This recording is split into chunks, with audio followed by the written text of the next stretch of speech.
This is Central Texas Living with Ann Harder. Let's go back in time by about 5 years. It was a pretty ordinary Sunday in May, except for what was going down at the Central Texas Marketplace about lunchtime that day.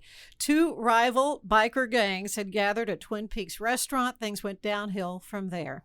Joining me now, retired Waco Police Sergeant Patrick Swanton, who was serving as Public Information Officer, PIO for short. The mayhem and bloodshed that happened that day really thrust you onto the national stage. You know, Ann, it was one of those events that I don't think anybody could foresee. Obviously, we knew there were two rival fractions of gangs that were having tiffs with each other back and forth. And that had been going on for years. Of course. It's been going on multiple years, Yeah. and it had intensified in our area over the previous months prior to the Twin Peaks shootout. So we were aware that there was some serious conflict going on, but I don't think anybody expected the magnitude of what happened at Twin Peaks restaurant that day. Unfortunately for Waco, a horrific event, and it was one of those things that we will have to live in the aftermath of that for a long time. In fact, you say there's some lawsuits still going on. Yeah, absolutely. There are some of the restaurants are suing the original Twin Peaks restaurant for allowing that to occur, and so there are some civil suits. There are still some additional civil suits other than those that are ongoing. And it's something that it continues to affect our community. I think I visited with you about it before, that this is one of those things that so much of our world is polarized nowadays, and our communities are polarized, citizens are polarized, and this is one of those events. I will tell you that my role when I took over as PIO for Waco PD was, number one, to provide information to our citizens and to our community and to the media as well. And sometimes, depending on which side of the fence that you're on, people don't like to hear the truth. And to this day, I still get people that are angry with me because I spoke the truth about what happened at Twin Peaks that afternoon. Yeah, I understand. It's what I call them biker gangs, and they don't like that. They think it's too pejorative to refer to the Cossacks, the banditos. I mean, these Correct. are They want to be high-profile groups. Yeah, they want to be referred to as clubs. And certainly there are biker clubs. There are VFWs. Riders there are of the mom and Sun. pops, Riders of the Sun, SON.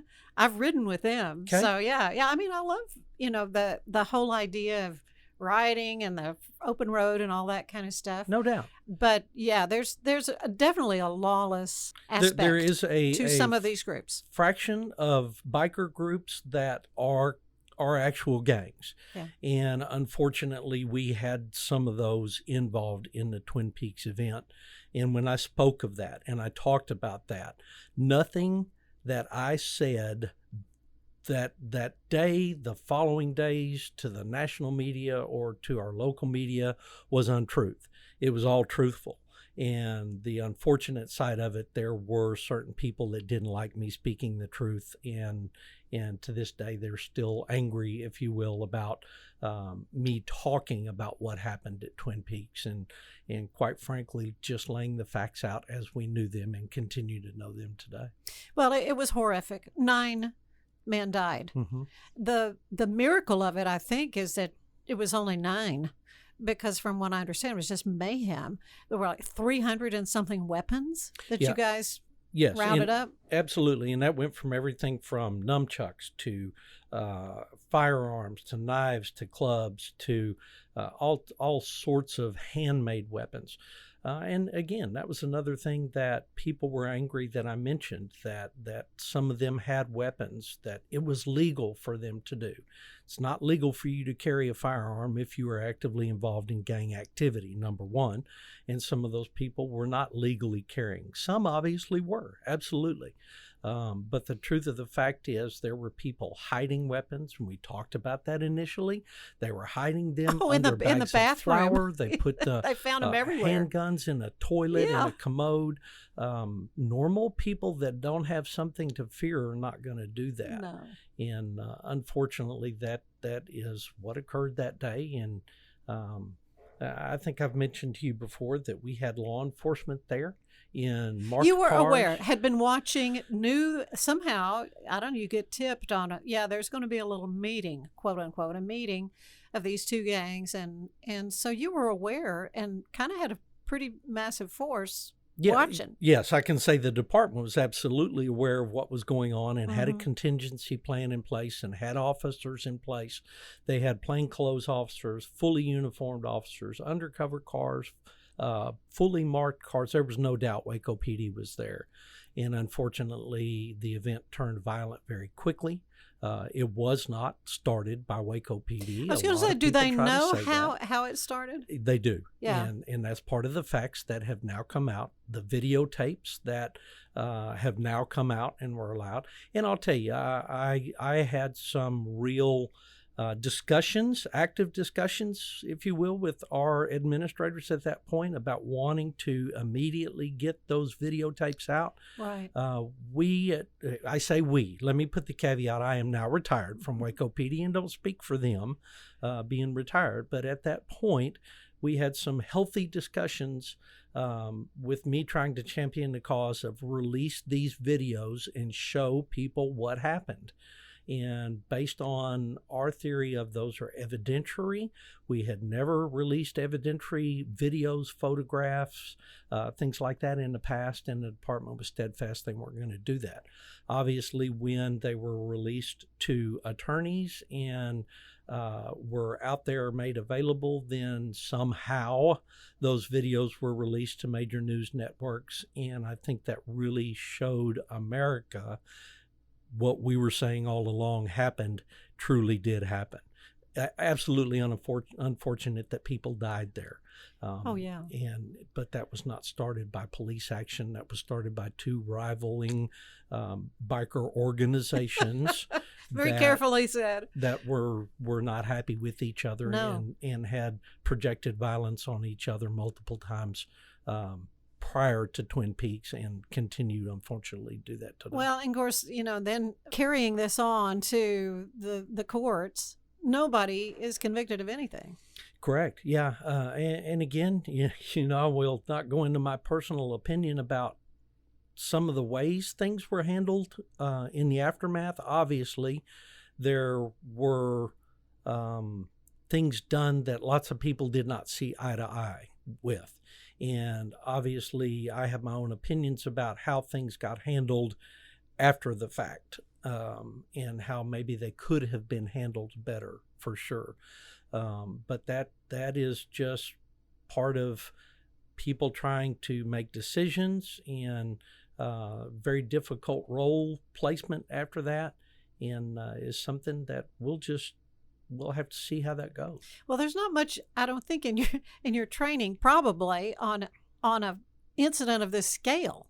I just remember seeing the video of everybody sitting out, and they're all rounded up 100 people to take in. It was just the scale of it. Well, I guess the best way to comment on that, the violence that was started by individuals, non-law enforcement individuals that day, caused law enforcement to have to take immediate aggressive action. And I will stand behind what I said then, today, and take that to the grave with me, that law enforcement officers absolutely saved lives at Twin Peaks that day. They saved innocent civilian lives. Certainly, Waco officers fired upon individuals that were acting in aggressive and violent manners. And unfortunately, in our role in law enforcement, that's what we have to do sometime. But beyond the shadow of a doubt, the law enforcement actions that day saved innocent civilian lives.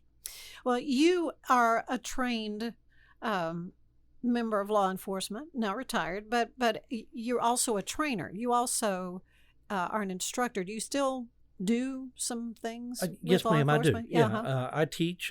We teach judges, legal advocates, counselors, law enforcement officers around the world on sexual assault and domestic violence prevention.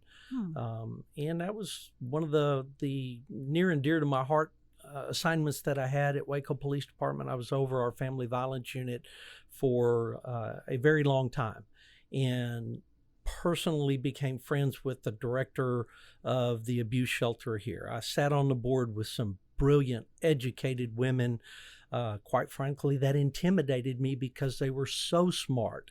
And it was fun. And I told them that, I'd go to the meetings and I would just be in awe of how they can run an organization that had very little funding and house victims of domestic abuse and their children with limited amounts of money. It was amazing to see, and it truly opened my eyes to what a caring heart can do for individuals that are in those kind of situations. And thank God there are people like that go out of their way every day. And I will tell you, Kitty Tunmeyer and Kathy Reed from the abuse shelter, they opened my eyes to what we can do for folks when we as humanity want to help people.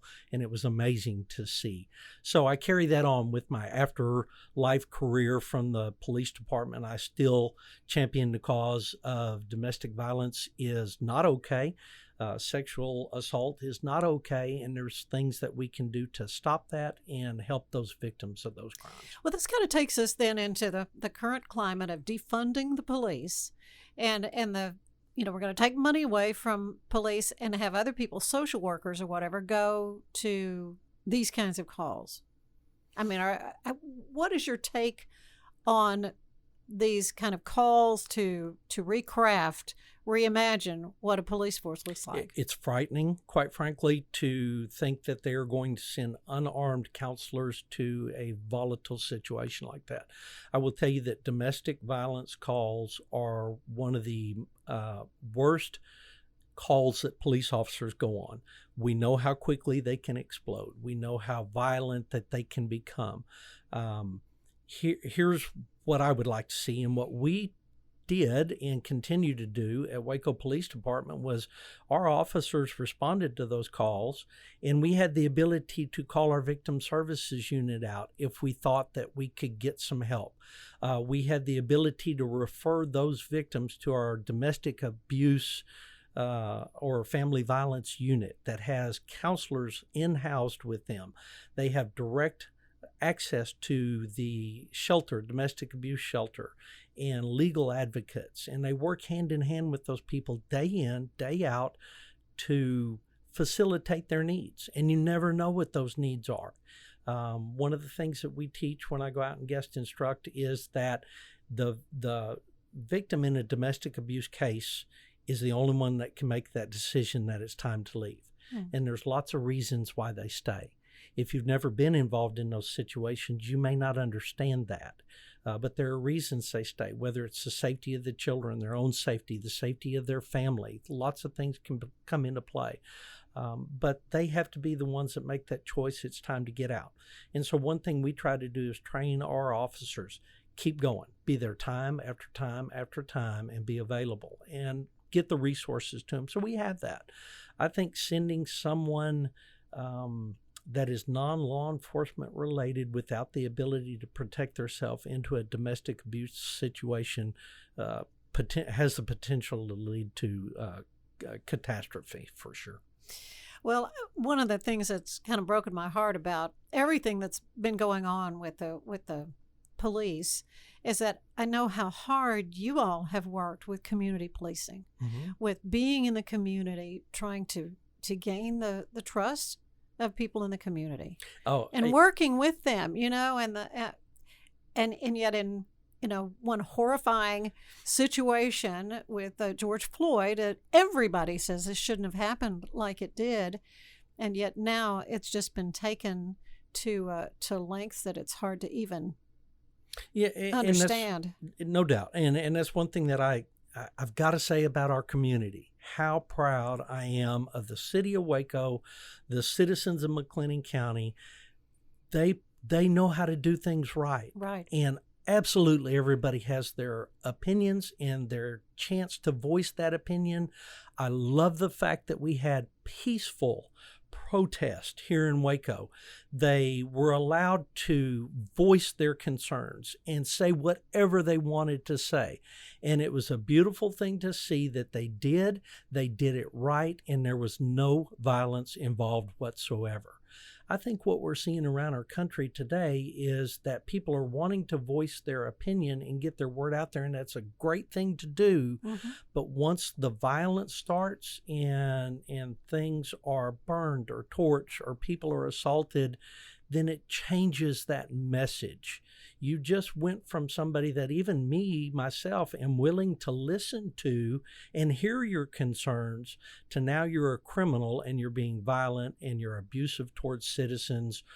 Some of the things we see, if you open up Google News every day, you see stuff that is going on. And the people that are approaching folks in outside restaurants in Washington, D.C., demanding that they throw a fist in the air. And that does nothing but drive a wedge between people that believe in your message and want to help. And then you see events like that, and it just turns your stomach towards that type of organization or people. Right. Well, it's a mob. Yes, absolutely. It's the mob, and in a way, it's not really any different than the playground bully. Mm-hmm. That you're gonna bow to whatever it is what point I'm trying to make, or else, and I think that's people by and large don't buy into that. No, not at all. And I think when organizations first started and the message was we want equality and fairness for everybody, Mm-hmm. I don't think anybody would be against that. But then when it turns violent and the message gets lost, that's a real issue. And unfortunately, I don't think certain organizations or certain individuals can see that going on, and they're stuck in their opinion and stuck in that circumstance of my opinion or what I think is more important than what you think or how you should act or believe. And trying to change somebody like that is not going to work. It's just not.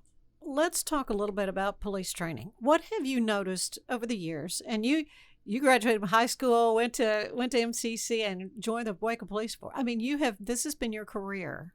40 years. You've seen, a little bit of time, and you've probably seen all kinds of training. What kinds of because there's the accusation that it's systemically racist. Which I absolutely disagree with. It is not. So what kind of training do you have that has maybe changed over the years? Okay.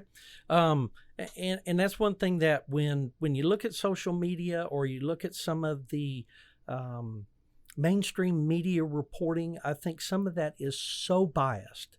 And people that have absolutely no idea what law enforcement is truly about or what we go through or the roles that we play, they want to judge based on no knowledge of law enforcement tactics whatsoever. And that's a little frustrating, even for me to see. So even on my Facebook page, I continually try to educate people. We don't know what all went on. Number one, you weren't there. I wasn't there. What you see in a 10-second video clip is not an entire story of what occurred. Let's look at facts. But people are not wanting to do that. They're wanting to rush to judgment. And I can tell you, even when we've had some local officer-involved shootings with an individual that was armed with a knife that was being legally arrested for stealing and shoplifting from a store, pulled a knife on our officers, and unfortunately, that action led our officers to defend themselves and were involved in a shooting. Multiple comments that we had during that time were, well, you could have just wrestled the knife away from him, or you could have used a billy club, or just shoot him in the leg. Yeah, and that it's not realistic. No, it's not done that way. And unfortunately, people don't understand that. I'll give you the most recent shooting of an individual that was armed. Now we know with a knife. An officer shot him. People said, well, they should have just fought him for the knife. That's not realistic. And then the comment was, well, they didn't have to shoot him that many times. I think what people need to understand is when law enforcement is trained that they have to use deadly force is used to stop the threat against us. And I will tell you, one gunshot wound typically does not stop force that is being used against us. Multiple officers and multiple officer-involved shootings have proven time and time again that simply shooting someone one time is not going to stop the threat. People are still able to attack. They're still able to shoot back. They're still able to stab you with a knife. And then even one of the comments we had on ours was, it was just a pocket knife. A pocket knife can kill you.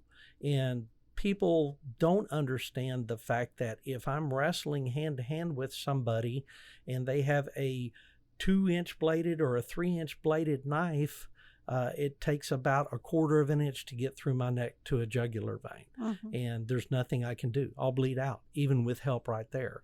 And I think the most important thing that I can tell citizens in our community is that law enforcement officers, men and women, are doing a fantastic job fighting crime every day.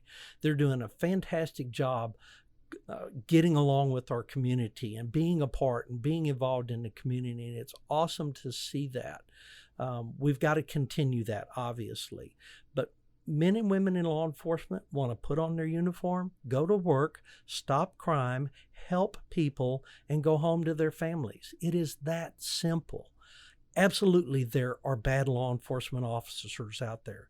They are such a small percentage. You talked earlier about systematic racism. That is so untrue. There is a small contingency of law enforcement that is a bad apple, and they are in every profession. They are in every race. They are in every sex. It doesn't matter. There are people that are mean, evil people. And I will tell you that law enforcement has one of the best systems for weeding those people out. I wanted to know about that. How do you, because I know you get written up, and if an officer's involved in an officer-involved shooting, they immediately go on desk duty or, paid leave or whatever. Correct. Till the investigation can be brought through. Let me backtrack just a smidge. You talked about training. We train day one in the academy. You start your training. Through the entire academy, you're training. You're put in different situations, how to handle different things. That training never stops. For 40 years, I continued my education and training in law enforcement, and things change. Laws change, tactics change. After Columbine, we learned you can't just sit outside a school and wait for the SWAT team to get there. Mental health challenges are a true challenge for law enforcement now. We're training on how to deal with mental health, people in crisis, and now it's more of a talk to, let's work this through, give them plenty of space kind of training. So we're education is paramount in what we do in law enforcement. The community of Waco is blessed with the amount of law enforcement training that goes on here. We have the MCC Academy that does a fantastic job training young cops.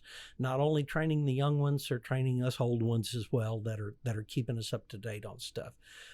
So there is a lot of that going on. Now, the last question you had was, come at me one more time with that. Well, having to do with how you judge who's having a problem. Gotcha. How you go about ascertaining who might be having some issues and maybe shouldn't be in this job. We again, I'm saying me being retired, Waco Police Department was very efficient at policing their own. Yeah. I think all you have to do is look back in media things. We have fired officers, we have suspended officers, we have written officers up, we have thrown officers out of the academy. They are very good about policing their own. And when there is something that happens, we look at it with objective eyes. There is a internal affairs review sergeant. I think it's a professional conducts and standards sergeant is what they call them now, that scrutinizes every use of force case, look at every complaint that comes in. Our supervisors are trained to look for problem officers and fix issues before they become issues. And we're good about doing that. Is everybody, all law enforcement across the state? I can't speak for that. But I know at Waco, we are very good about doing that. And it is not something we take lightly. We believe in our citizens. We believe in their complaints. We want to help them. And I think that's probably what makes a big difference for us, is that our citizens trust us because Waco Police Department is very transparent about what goes on. They are honest about what goes on. They will look into their own if they need to, and they will not hesitate to take action against a law enforcement officer in our ranks if it mandates needed to be done. Well, as a citizen, I want to know that if I have to call 911, that somebody's going to come. Yes, ma'am. And that's what worries me about this whole defund the police. I mean, what do they think? Well, again, I think you look at our city council and our community here. They have provided very recently additional officers to Waco PD. Our city council, and I will tell you as a retired cop, city council folks, if you're listening, we never get enough money, right? We just we are a huge drain on resources. We are a big user of city money because of the necessity. You have nonstop coverage of law enforcement. And yeah, we go back and forth with our council and city managers and mayors from time to time, but they are very supportive of Waco Police Department, and they want to see us continue being a part of this community. And I don't think that defunding the police is going to occur in Waco. Number one, I don't think our community will stand for that. And number two, I don't think that our city administrators and powers to be want that. We are trusted in Waco. We have to work on that every single day. And just because we have that trust now does not mean that we will have it tomorrow.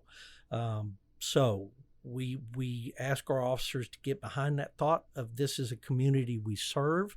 We live here. We play here. We want to be a part of this community. And we've got to do everything that we can to make it better. I will tell you that I still stay in touch with lots of officers in our city. Also, it's kind of a family affair too. Yes, yes. But I will tell you that from talking to those officers, they are bought into this community. Yeah. They love this department. They love this city. They love this citizens, and they are a part of us, and they are a part of protecting us. And I for one, am very proud of what our law enforcement does in this community. And I want our community and citizens to know that your officers are behind you. They are with you all the way. They will be here day in, day out, 24/7, 365. And they are coming to help you. Mm-hmm. You will hear stories about officers across the community not responding to calls or dragging their feet going to calls. That's not Waco PD. You have a committed group of men and women, young, middle-aged, and some old, that are still there every day, and their goal is to come out here and protect this community and be protect. A part. Yes, ma'am. Yeah, absolutely. And be a part of this city, and I'm proud of them for doing that. Well, and you have been such a great friend of the media, and being responsive when I was working in the business, and because we needed to have an official. We needed somebody that actually knew what was going on to tell us what was happening. Whether it was a story, are we going to actually go out and cover it, or we just needed information, and you were such a great help to us. I will tell you, Ann, it's because I enjoyed it. Yeah. I really liked dealing with y'all, and I enjoyed dealing with our community as much as I got to in my PIO role. Mm-hmm. And it was fun to me. And again, when I took over that position, my goal was to help people and be honest to the media and to the citizens, and be there when you needed me to be. And that was hard because I never had any time off. And even if I was away from the PD, I still had that cell phone, and I was expected to answer I know. it. We would call you all the time. If you can't give that 110%, then you don't need to be in that position. So retirement? Absolutely loving it. Yeah. And I will tell you, everybody that went before me said it'll be the best decision you made. And no doubt, I will tell you, I miss this community. I miss getting to do these kind of things and be a part of our community. But I am absolutely loving to get to do all the honeydews at home and travel a little bit that we've traveled. Life is grand for us right now. Well, and you're obviously still, giving of your expertise too. And I particularly through your Facebook page, because it as you say, it's been informative, and it's been great to read your take on some of the things that are happening. Well, and that's one thing that I think we as human beings need to realize is we all have opinions. Somebody posted something that is a friend of mine on a Facebook page yesterday, and I commented on it. And I said, here's my thoughts, and here's what I know. They didn't like my opinion, and a lot of their friends didn't like my opinion. And so immediately I got attacked instead of saying, there are things that maybe we don't know as a 40-year law enforcement officer that could lead you to make those kind of decisions. But I made the comment that their opinions nor my opinions are really not ones that matter. If it's somebody that is arrested, they will be tried and we'll have a jury of 12 people. It's those 12 people whose matter of opinion is a one that is truly going to mean anything. After evidence is Yes, provided, ma'am. and we have a system Absolutely that makes us be a civilized society, and that's what seems like sort of at people stake. forget. Yeah, it's not perfect. Nothing is perfect in this world. Yeah. But it's the best that this world has to offer, I can assure you. And I believe in our justice system. And we may not always agree with it, but again, we don't know all of the facts. A 10-second video clip proves nothing.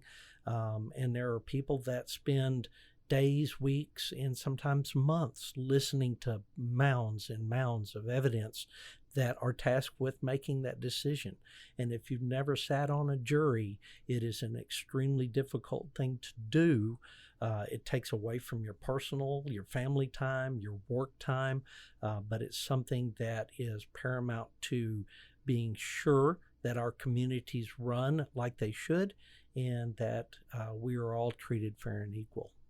Well, I appreciate you so much, Patrick, spending some time with us to kind of share your thoughts about some of the big news stories that have happened. And, it's just great things lie ahead. I'm so happy that you're enjoying your retired life and still giving back. Thank you, Ann. I appreciate you having me here. And to our citizens, I miss you. God bless each and every one of you. And keep towing the line. We're doing great things in Waco, and I'm proud of this community. Central Texas Living is part of the Rogue Media Network family. Be sure to check out their other shows at roguemedianetwork.com. Please rate us 5 stars on iTunes and anywhere else you get your podcasts. Join us again soon for more Central Texas Living, the podcast.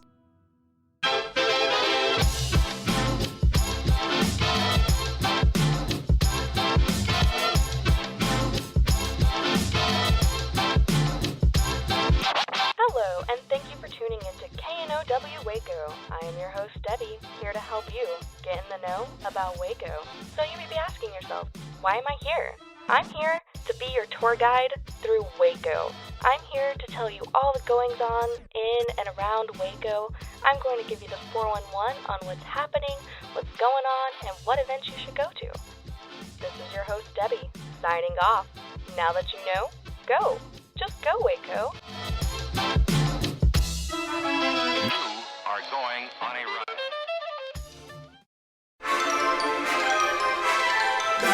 Are you building a new business while managing a family?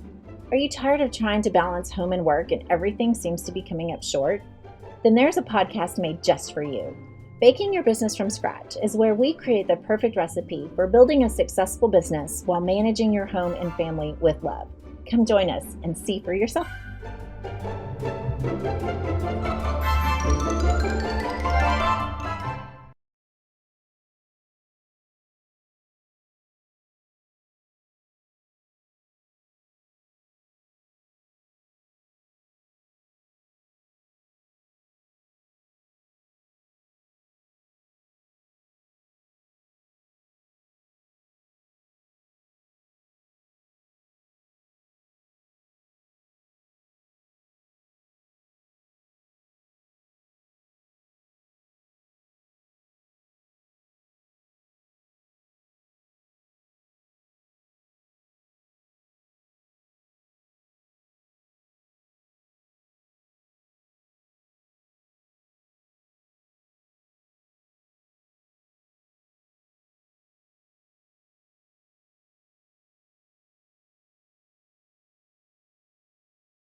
This has been a Rogue Media Network podcast.